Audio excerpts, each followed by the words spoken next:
I was pulling out my chair at the dining table when my nephew's foot shot out and kicked it away from me. The chair scraped loudly across the hardwood floor.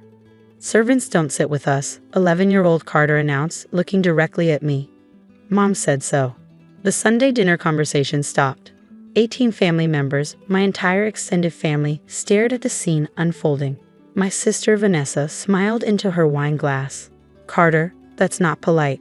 But you said Aunt Marga is basically the help. You said she serves us."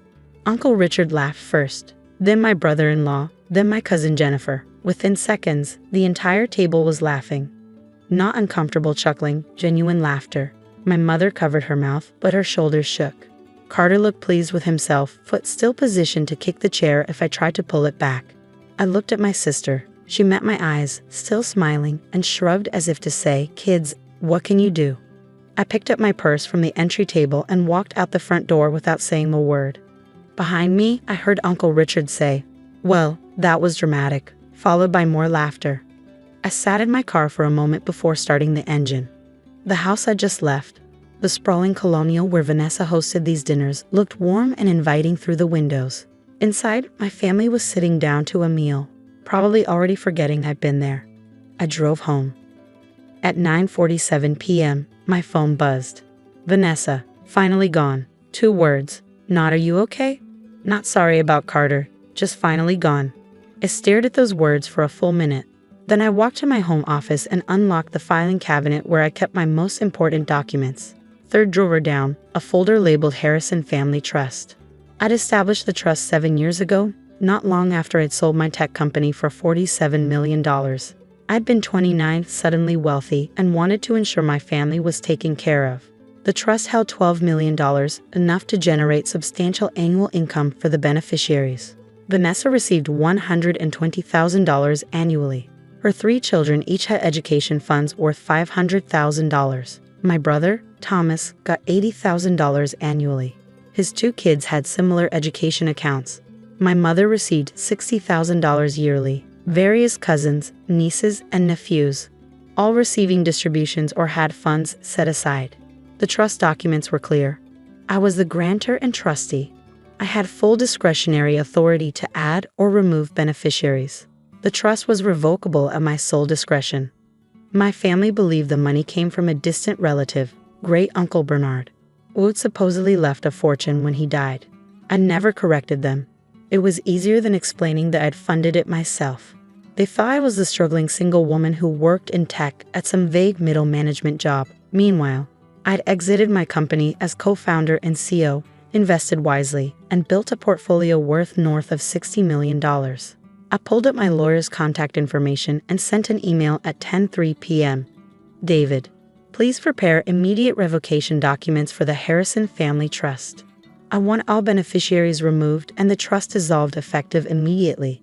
Transfer all assets to my personal accounts. Process this tonight if possible. Marga." David called at 10:17 p.m. "Marga, I just saw your email. Are you absolutely certain about this?" "Completely. This trust supports your entire family, your sister, your brother, their children." "I'm aware." "What happened?"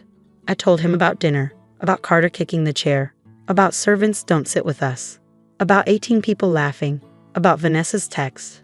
Silence on his end. Then Jesus Christ. "Can you process the revocation tonight?" "I can draft the documents and file them electronically. The trust administrator can execute the transfers by morning. But Marga, this is $12 million. This is going to devastate them. They've already received distributions for this quarter. Those cleared last week, so they got their money for the next 3 months. After that, nothing.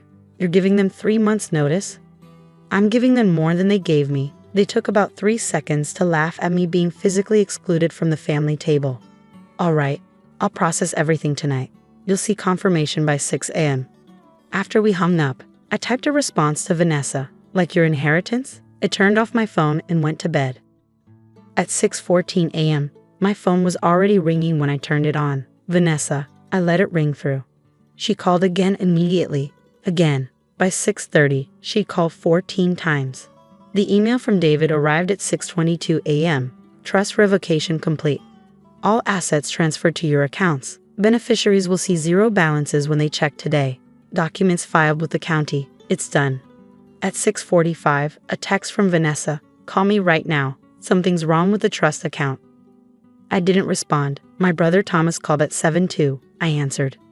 Margot, what the hell is going on? I just checked the trust account and it shows 0. The whole thing is empty. That's correct. What do you mean, that's correct? Where's the money? I revoked the trust. The money's back in my accounts. Your accounts? That's not your money. That's family money from Great Uncle Bernard. There is no Great Uncle Bernard, Thomas. I made him up. I funded that trust 7 years ago with my own money, $12 million of my money, and I've dissolved it. Silence. That's not possible. Check the trust documents. I'm listed as grantor and trustee. The trust was revocable at my discretion. I exercised that discretion last night. Why would you do this? Because last night, your nephew physically prevented me from sitting at the dinner table. Because he announced that servants don't sit with the family. Because 18 people, including you, laughed. Because Vanessa texted me finally gone, like she was celebrating getting rid of me. Margot, Carter's 11 years old.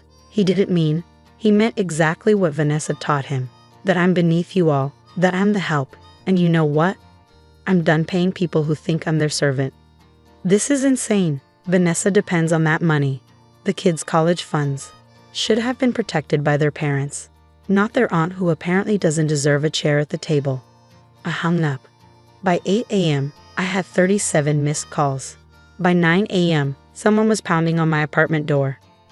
I looked through the peephole. Vanessa, still in her pajamas, hair uncombed, face blotchy from crying. I didn't open the door. Marga, open this door right now. We need to talk. Her voice was shrill, panicked. I waited. The trust is empty. $12 million is gone. Carter's college fund, Emma's, Jackson's, all of it. The accounts show 0. I still didn't open the door. This is because of last night? Because of a stupid joke? She was crying now. You're going to destroy my children's future over a joke? I called through the door. It wasn't a joke, Vanessa. Your son physically kicked a chair to prevent me from sitting down. He said servants don't sit with the family. You smiled. Everyone laughed. Then you texted me finally gone. That wasn't humor. That was cruelty. I didn't mean it like that. How did you mean it? You always make things awkward at family dinners. You never talk to anyone. You just sit there judging us. I sit there quietly because every time I open my mouth, someone makes a comment about me being single, or childless, or working too much. Last month at Mom's birthday, you told everyone I was married to my laptop. 3 months ago at Easter, Uncle Richard asked if I was a lesbian because I don't date. I've learned to stay quiet. So you're punishing my children because your feelings were hurt. I'm stopping financial support for people who treat me like hired help. That's not punishment. That's consequence. Margot, please. That money, it's not just fun money. I budget around it. The kids' college funds are their entire future. My annual distribution covers Emma's private school tuition, Carter's hockey league, Jackson's. You should have thought about that before teaching your 11-year-old to kick chairs and announce that I'm not worthy of sitting with the family. He's a child. He was repeating something I said without context. What context makes servants don't sit with us acceptable? Silence from the other side of the door. Then, you're really not going to fix this? There's nothing to fix. The trust is dissolved. The money is mine. It was always mine. We'll sue. We'll get lawyers. I am grantor and trustee of a revocable discretionary trust. I have absolute legal authority to dissolve it. Any lawyer will tell you that. Save your money. I heard her slide down against the door, sobbing. I felt a twist in my chest, but didn't open the door. After 10 minutes, she left. Over the next week, the family assault came in waves. My mother showed up on day 2, begging me to reconsider. Think of the children, Margot. They're innocent. The children watched 18 adults laugh at me being physically excluded from a table. They're learning that cruelty is acceptable. Maybe this will teach them differently. Thomas sent a 5-page email detailing all the ways the family had been there for me over the years, conveniently forgetting that most of those instances involved me writing checks. Uncle Richard left a voicemail calling me a vindictive bitch who was destroying the family over nothing. Vanessa sent 43 texts over 3 days. They started with apologies, moved to bargaining, then landed on threats. I'll tell everyone what you did. The whole family will cut you off. Mom will never speak to you again. You'll regret this for the rest of your life.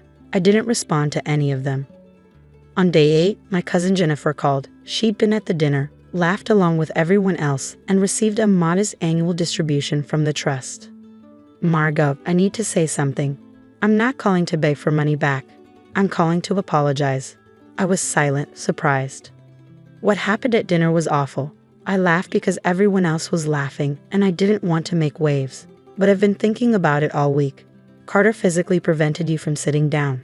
He announced you weren't worthy of eating with the family, and we all just laughed. Yes, that was wrong, fundamentally wrong, and Vanessa's text, finally gone, that was cruel. You didn't overreact. We were horrible to you. Thank you for saying that. I know I don't deserve to ask this, but would you consider talking to Vanessa? Not about the money, just about what happened? I think she genuinely doesn't understand how bad it was. Jennifer, she texted me, finally gone. She understood exactly what she was doing. You're right, I'm sorry. I hate seeing the family fall apart. The family fell apart when everyone decided I was beneath them. I'm just making the financial reality match the social one. After we hung up, I sat in my apartment and thought about Carter, 11 years old, being taught that some people don't deserve chairs at the table, being taught that family can be divided into those who serve and those who are served. I opened my laptop and drafted an email to David. David, I want to establish 3 new education trusts, $500,000 each for Carter, Emma, and Jackson. The funds will be accessible when they turn 25, not 18. Conditions. They must complete a 4-year degree and 1 year of volunteer service work. The trust will be managed by an independent trustee, not me. And Vanessa will have no access to or knowledge of them until the kids turn 18. I don't want them punished for their parents' behavior, but I want them to learn something about service before they get this money. Draft the documents. Margot. I hit send, then opened a new message to Vanessa. Your children's original education funds are gone, but I've established new ones under different terms. They'll learn about them when they turn 18. The funds will require them to earn degrees and complete service work before accessing the money. I won't tell you the amounts. You'll have to trust that I've taken care of them, despite you teaching your son that I'm the help. As for your annual distribution and everyone else's, those are gone permanently. Get used to living on what you actually earn. And Vanessa? I'm not the one who destroyed this family. You did that when you taught your son to kick chairs. I sent it before I could reconsider. Her response came within minutes. I hope you're happy being alone with your money. I replied, I'm happier than I was trying to sit at a table where I wasn't welcome. I blocked her number, turned off my phone, and looked around my quiet apartment. No family dinners. No holiday obligations. No more pretending that writing checks made me worthy of basic human respect. The next morning, I donated $5 million to an organization that provided meals for homeless families, people who understood what it meant to be excluded from tables, people who knew the difference between servants and family. Some people inherit wealth. Some people inherit cruelty.